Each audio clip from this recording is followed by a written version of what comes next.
نحمده ونصلي على رسوله الكريم أما بعد فأعوذ بالله من الشيطان الرجيم بسم اللہ الرحمن الرحیم۔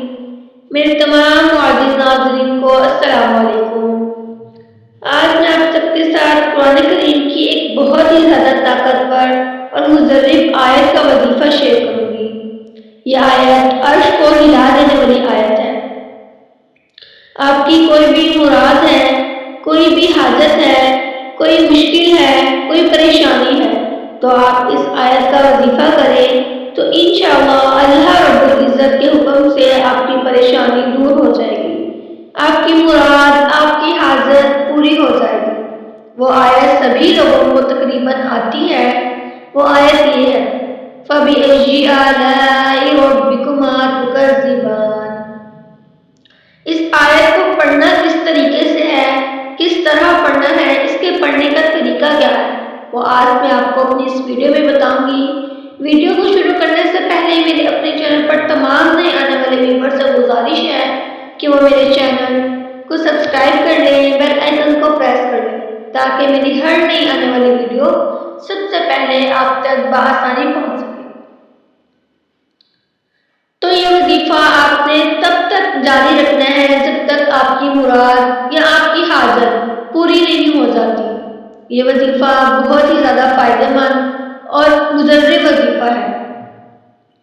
اس وظیفے کو آپ نے اللہ رب العزت پر کامل یقین اور بھروسے کے ساتھ کرنا ہے، اور یہ وظیفہ آپ نے یکسوئی یعنی کہ اکیلے بیٹھ کر کرنا ہے، اور وظیفے کے دوران آپ نے باتیں نہیں کرنی۔